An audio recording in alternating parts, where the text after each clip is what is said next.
Fritters, just north of 275, just south of the Stein and AJ. All right, much awaited interview as we bring in Kurt Badenhausen from Sportico, also worked for Forbes for many years. He is a sports business reporter. He is the man who broke the story on Patrick Zelepsky being the lead investor and having a letter of intent to buy the Rays. Good morning to you, Kurt. Thanks so much for joining us. How are you? Good morning. I'm doing well, JP. How you doing today? Does it look like my brain is spinning out of control? I'll tell you. Was my monologue okay? Did you follow any of that? Did I zigzag all over the place? I've been listening to the show. You're plugged in. I don't think I have much to add. You are all over this. Oh, don't tell the people. I got another hour and a half, bro. Come on.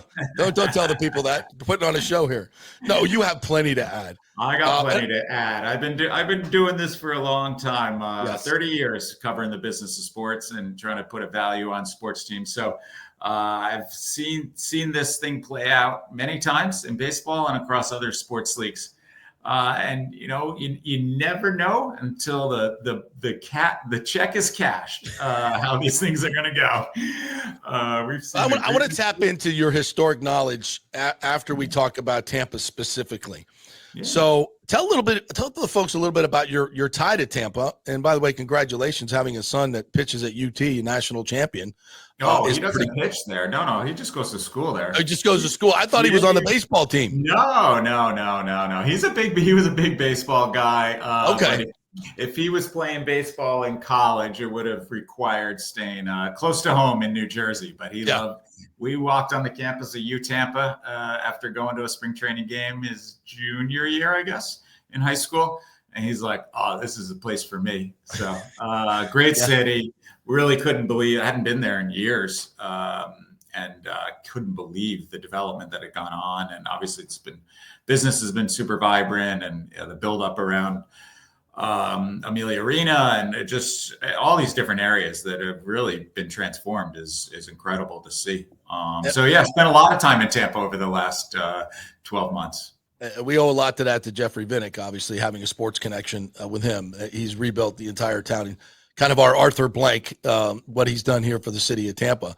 So I'm guessing maybe through the context and the time you spent here, you got this story. Tell us a little bit how you got the story, the background.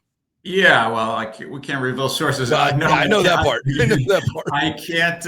No, this is listen. This is what we do at Sportico. We figure out what's going on in all these places, and again, I've been covering the business of sports for 30 years, and I've built up some connections over the year. And my colleague and boss, Scott Soshnick, who I did the story with, was at Bloomberg for 25 years, and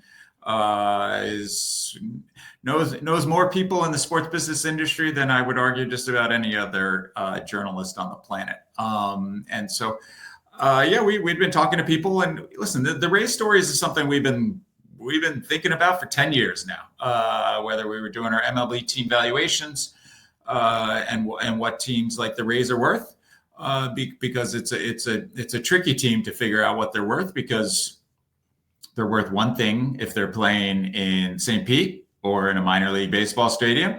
They're worth a much different number if there's a path towards a stadium, financing secured for a stadium. And so that's often how we're thinking about it. But listen, Stu has been down this road before. So there's a lot of people that have shown interest in the Rays. You have bankers, lawyers, investors. People have been talking about the Rays and poking around the Rays for a long time. So when you think about Major League Baseball teams and who's going to sell next, the Rays are at the top of the list. So it's one of those franchises that people talk about a lot. And so we got tipped off that something was a little further along than maybe some of the more recent deals that Stu had looked at. Did some digging, found a couple more sources, and discovered that this letter of intent had been signed last week. The Rays subsequently put out a statement and confirmed some of the reporting that we had in there in terms of LP investors like Bill Cosgrove, and that there was an LOI, which again, as I'm sure you've talked about over the last few days, is not a purchase agreement. That's right. Absolutely not. It has every LOI has an expiration date, but very easily can be extended with the stroke of a pen, and write a new date on that. You don't sign an LOI if you're not serious about negotiating with a party, with another party. And so, but again, there are obviously other interested bidders in this. Mm-hmm. My experience historically in sports team purchases is that the teams that are coming out, the groups that are coming out screaming the loudest, saying we're bidding this, we want this, they're usually not the bidders that end up with the franchise. That's right. That said, the Miller Group seems like a strong group. There are other groups out there. Malloy Group, has been public talking about wanting this franchise, and they seem to have substantial resources to do this. So one of them very well could end up with this team, particularly if things fall apart with the current negotiations with the Zelepsky Group. So, but it's wild times. But I think I think the takeaway here, and you brought this up earlier, is I think a deal is going to get done. Yep. For the same, I'd be shocked if Stu Sternberg still owned this franchise in 6 months. You have three serious parties here. If one of them turns out to be not fully funded, undercapitalized, again, we see this a lot where bidders step up and they can't raise money. I mean, when you go back to the Celtics deal, so $6 billion, they didn't have all the money when they did the deal.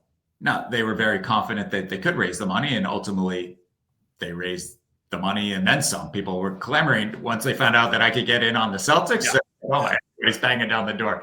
I went in on this. So it's not crazy that somebody's negotiating and doesn't necessarily have $1.7 billion in the bank or whatever the funding is. You can close that gap with debt and a lot of other ways. Again, you don't necessarily want to load up the raise with a ton of debt because they've also got a stadium, which is also going to require some debt financing. But so Major League Baseball, they desperately want this. They want to strike this off their to-do list because it's been at the top along with the A's for a decade. And this deal needs to get done. The A's deal needs to get done. Yeah. Where they open, where they're in Las Vegas playing a game, because Major League Baseball wants to move on to expansion, and they can't do it until these two franchises are on firmer ground. Great stuff there. And I guess my first query is, what do you know about the Zelepsky Group, Cosgrove, Ken Babby? What do you know about those guys? I guess those are the ones that were named in the story.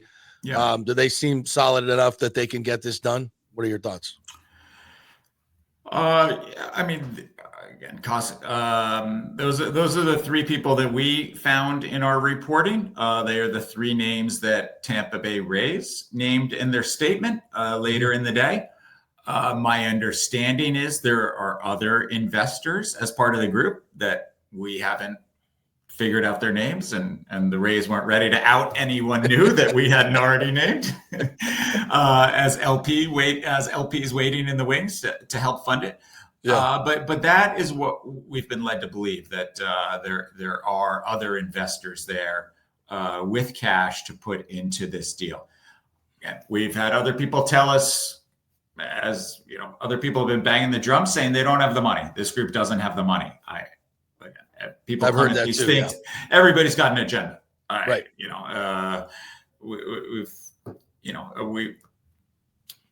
It's hard. It's just hard to know for sure. Obviously, he's a billionaire. Forbes tags him as a billionaire, $1.4 billion. A lot of that is tied up in company stock, but there's ways you can use that to free up cash to put into it. But it's, he's not someone that can write the whole check. So that's, which, one of the Waltons comes in, is buying the Denver Broncos. You're like, okay, we're good. Like, exactly. The Adelsons want to buy the Dallas Mavericks. We're good. They just write the check. There's none of this. But this is how sports deals are done in a lot of ways these days. I mean, Josh Harris is a super rich guy. Yeah. But Josh Harris can't buy the Washington Commanders by himself. So he raised a ton of money. He got a lot of people come in, and Josh Harris owned 30% of the team. Yeah, and that's what this is going to be. This will be. In Major League Baseball, I think they want 30%, right? The lead dog to have 30% of the money and write the big check. Ideally. I mean, the NFL requires 30%. Major League Baseball, NBA are both don't require that big a stake for the general partner. But do they have a requirement? Do they have a percentage requirement? Oh gosh, I knew you were going to ask me that. I think Stu did 25%. I think he had 50 million of the 200. Yeah, originally. That sounds about. It's I have it written down somewhere. It's something like 20%. NBA, I can tell you, is only 15. Wow. So and that's basically what Ginny Buss is going to do with the Lakers. I mean, she's going to have her 15% for a little while so that she can maintain her role as the general partner of the club for a couple of years. And then eventually, the Walter Group will take over that. You pay $10 billion, so you kind of want to, as what Bill Parcells said, if you're going to cook the dinner, you want to shop for the groceries too, or vice versa. Yeah, absolutely. In your talking with Kurt Badenhausen at KBADENHAUSEN, Badenhausen on Twitter. Great follow. Make sure you follow him. So in typical, you've seen a lot of these deals go down. At least the recent sale of the Orioles, this is the most recent baseball team. I know the Twins are for sale. They have a lot of debt, so that's kind of holding that up. Typically, the first letter of intent, does that go through? Or what has been your experience? And maybe all different sports teams that you've seen sold. Does that first letter of intent usually go through, or is it just? I think once you reach, again, I hate to equate the Rays to other situations because the Orioles was a very clean process. There's discussions that go on, and again, Stu Sternberg's history. I hate to equate this deal like, oh, this is what typically happens in a deal, so this is what's going to happen in Tampa. But I think, again, letter of intent is a first step, and then traditionally, I would say, you move on to a purchase agreement, and everybody, the lawyers strike, red pen everything, and you do a deal, and then you wire the money. I mean, so that's the traditional path how these things go down. What Major League Baseball is fascinating right now because you brought up the Orioles. That's the only team sale since 2020 when Steve Cohen bought the Mets. Yeah, I guess that. Right. So that's 5 years. One team has been sold. You had the Nationals go on the market, got pulled off. California, excuse me, I'm dating myself. Los Angeles Angels of Anaheim went on the market, got pulled off. The Twins went on the market last year. And again, I think are making progress towards a deal, but it didn't quite come as quick as maybe anticipated. We're in month 9, I think, of that deal. So baseball has great value. The investors see great value in baseball right now, but there's a couple speed bumps that are ahead. CBA is a problem. Absolutely. Potential lockout. There's a lot of tough talk, which again, there's always tough talk on CBAs this far in advance. But this seems a little tougher than usual. You've got definitely a group of hardline owners that are like, we want a lockout. We want salary cap, and players, it's the third rail for them. They don't want it. They don't want lockout. They don't want salary cap. So you can see a lockout there. And then the broadcast agreements. Big market, small market, Bally Sports, now Main Street, they've given up deals. Teams have been forced to take haircuts on their local deals. The deals have been shortened.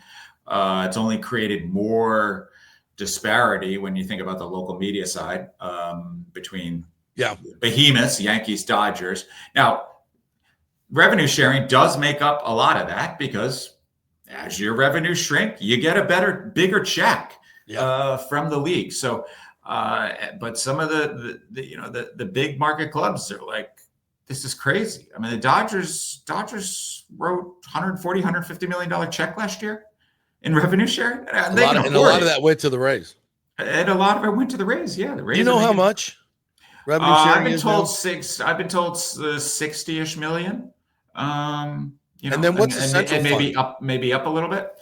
How much does each team get in central fund? Well, the central fund, depending how you want to calculate it. So we typically look at gross revenue when we think about the central fund. Right. So from the central fund, you're talking about $100 million roughly to each team, going to each team. Now, there are expenses that lop money out of that deal. You know, you have to pay for the league office to run. You have to pay for umpires. Major League Baseball pays for benefits. So there are a lot of expense items that MLB is taking care of that the teams don't have to do. So no teams are not getting $100 million check from the central fund. They get basically the net amount after all those league expenses are covered. So we've traditionally thought about it and the revenues that we publish when we do our valuations. We look at gross revenue. Just for one, to make it kind of apples to apples with the different sports leagues, because every sports league treats it differently. Some leagues cover certain amount, some of those expenses. Others, teams have to write a check, and so that's how we've traditionally looked. And for the Rays, you guys have had them. I think Forbes has had them at 1.3. Sportico, I think, has them at what, 1.45.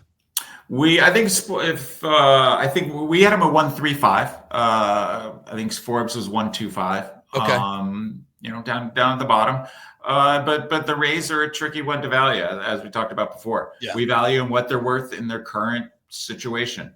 If someone's to buy it and has a stadium plan lined up, they're worth a lot more than 1.35. I mean, we started this. Tampa's a great market. And a lot of opportunity. And that's why so many people have been looking at the Rays over the years and have been talking to Sternberg because there is that potential there. But building stadiums is hard. You know, I don't care if you're Tampa, big city, small city, medium-sized city.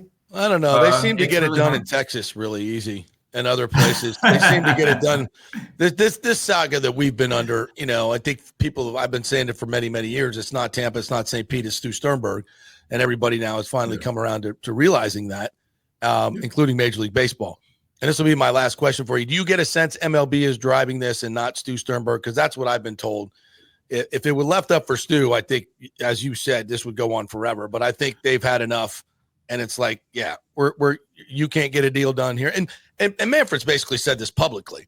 He's threatened their revenue sharing, which I think is unprecedented. I've never seen the Major League Baseball do that to an owner. Well, they did to their A's base. Well, I mean, maybe not threatens the wrong word, but yeah, I mean, this is what he's done with the Rays is a different level, I should say, than what happened with the A's. So he's made it, and people, you can weigh in on this. Another false narrative that's been promoted here forever is that Stu doesn't have any money and he's broke and he's lost all the money on this team. And I'm like, no, these revenues are well over $300 million a year. His payrolls have been consistently around 70. Yes, there are a lot of expenses. He doesn't spend a lot on marketing. He has no stadium cost whatsoever. He's been making a lot of money for a very long time. And so, and he's going to make an even bigger chunk when he sells this team. So, well, that's the irony of where Major League Baseball is right now. Yeah. The teams at the bottom of the financial table, our least valuable teams when we do our valuations, they are the most profitable. Yeah. You have teams like the Phillies losing a lot of money. Mets are losing an insane amount of money. The owner doesn't care, though. Yeah, the owner doesn't care. They made I think $1.8 billion in his hedge fund last year. So it's but again, teams at the bottom, because of revenue sharing check, because they're keeping payrolls relatively low, are very profitable. So Phillies, Giants, Mets, all among the most valuable franchises, they're all losing money. So it's a really interesting time for Major League Baseball where we are right now. Well, Kurt, I know you got lots of other fun stuff to do. So thank you very much for your time. Let's stay in touch. We'll work this story, and it's going to be fun. Maybe you can help me co-author the documentary. I love it. I love it. I love Well, it. we'll I like the Brad. I like the definitely Brad Pitt suggestion too. He's buttering your up the host doppelganger, is always a JP. positive. That's a good one. Check is in the mail. Thank you, Kurt. I appreciate it. Thank you for your time. Guys. All right. Make sure you follow Kurt on Twitter at K Badenhausen. So, all right, Timmy, what do you think? Well, I knew Brad Pitt was a good fit for that. See, we're already getting approval on the Brad